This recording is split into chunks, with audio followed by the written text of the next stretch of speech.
Thiruvananthapuram ഇടവയിൽ train തട്ടി വീട്ടമ്മയ്ക്ക് ദാരുണാന്ത്യം. ഇടവ ശ്രീയേറ്റ് Zamzam വീട്ടിൽ നിസാമുദ്ദീന്റെ ഭാര്യ സോണിയാണ് മരിച്ചത്. കൊല്ലം കന്യാകുമാരി മെമു ട്രെയിനാണ് ഇവരെ തട്ടിയത്. AV ജയശങ്കർ നൽകും തിരുവനന്തപുരത്ത് നിന്ന് വിവരങ്ങൾ.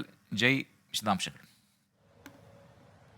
അതായത് ഇന്ന് ഉച്ചയ്ക്ക് 12:20 കൂടിയാണ് കൊല്ലം കന്യാകുമാരി മെമു ട്രെയിൻ തട്ടിക്കൊണ്ട് ഈ സോണിയ എന്ന് പറയുന്ന സ്ത്രീ മരണപ്പെടുന്നത്. ഇവർ യാത്ര ചെയ്യുന്നതിനായി ഇടവ റെയിൽവേ സ്റ്റേഷനിലേക്ക് വരികയായിരുന്നു. ഈ റെയിൽവേ സ്റ്റേഷനിലേക്ക് എത്തുന്നതിനിടെ പാളം മുറിച്ചു കിടക്കുന്നതിനിടെയാണ് ഈ ട്രെയിൻ ഇവരെ തട്ടിത്തെറിപ്പിച്ചിരിക്കുന്നത്.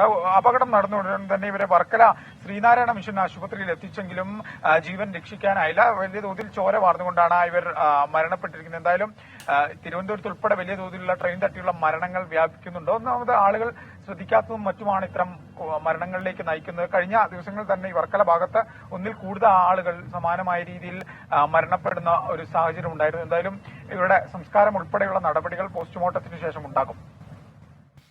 ശരി, AV ജയശങ്കറാണ് വിശദാംശങ്ങൾ നൽകിയത്.